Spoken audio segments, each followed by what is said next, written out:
Heureusement, pas un humain ne tomberait si bas, ou presque. Rencontre avec Danger Dave, le champion au bout de la roulette.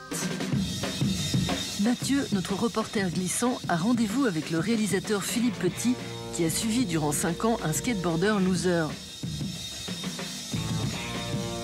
Plus de sponsors, plus de groupies et un corps meurtri par les gamelles. Danger Dave n'est plus le champion qu'il était, mais refuse de lâcher la rampe. Un beau portrait d'anti-héros qui tente de rester digne malgré les années.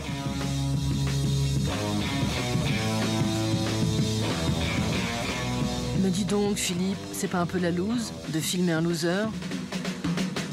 Ouais, c'est pas idiot comme question. Ça, en tout cas, ça peut correspondre à l'évolution qu'a pris ma carrière pendant quelques années, qui a été faite de haut et de bas, et de beaucoup de ténacité. Je suis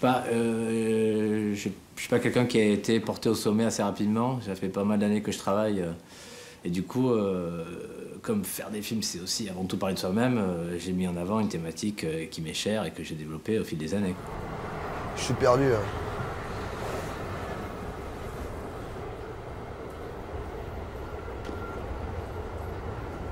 Ça va être dur. Allez, j'y vais pas pour gagner, là. Hein? J'y vais pas pour gagner, là. David Martel,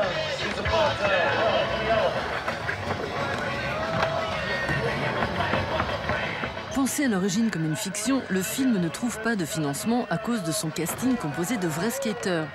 Obstiné, Philippe trouve la solution. Il va tourner un documentaire sur l'un de ses riders, le Belge David Marteleur, 40 ans, et plus toutes ses dents. Oh, ça va, bon, je suis un peu déçu, parce que tu peux toujours mieux faire, mais bon. Représente, c'est le principal, hein.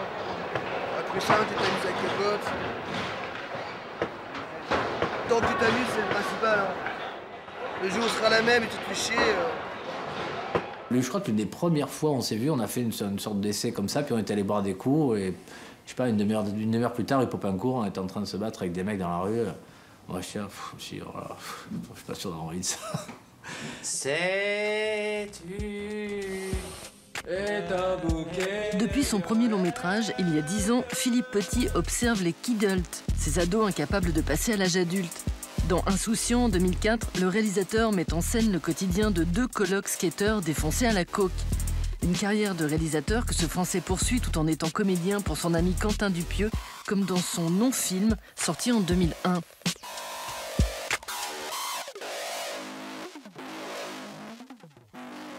C'est la fête.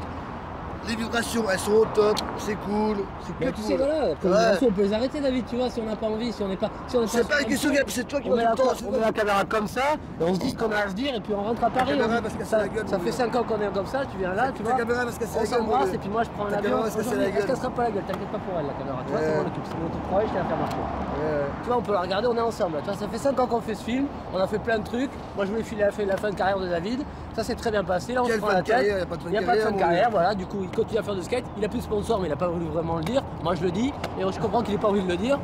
Et voilà, et puis on peut terminer le film comme ça. Et moi je peux rentrer Mais aujourd'hui. qu'est-ce que tu vois? Alors, dis ce que Il a t'as à pas dire. envie de le dire. Mais qu'est-ce que.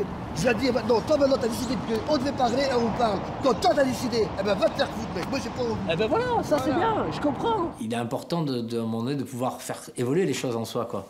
Je veux dire, on peut pas non plus considérer ce qui nous entoure à 60 ans de la même manière qu'à 40. Et c'est vrai qu'avec le skate, c'était pas mal, parce que ça allait, avec Danger, ça allait dans ce sens-là. C'est-à-dire, est-ce qu'on va pouvoir changer, est-ce qu'il va changer son rapport au monde, quoi, finalement? Comment il va le changer, ce rapport au monde? Comment il va rebondir? Qu'est-ce qu'il va faire derrière? Quelles questions il va se poser? Ça n'en est posé aucune. Mais bon, tu vois, après, c'était très bien comme ça, mais du coup, ne serait-ce que de les poser, c'était cette histoire de Cocteau, quoi, qui dit, tu vois, finalement, moi je suis pas du tout poète, mais j'aime bien cette idée quand il dit le poète est pas là pour découvrir le monde, il est là pour le questionner, quoi. C'est un truc un peu de ça, quoi, quand même. Si on ouvre des portes, c'est déjà pas mal, quoi. Oh, ok. Oh, it's getting cold there. Là. Il est là. L'attrape. Hop. Dans son dernier projet, Buffer Zone, Philippe s'est filmé tout seul aux 4 coins du monde dans des scénettes surréalistes. Un fil, c'est quoi le truc? Un délire narcissique ou une thérapie pour sortir du syndrome post-traumatique de Danger Dave? Non, c'était un peu les deux, quoi. La thérapie, c'est bien. C'est plutôt une thérapie pour me donner confiance.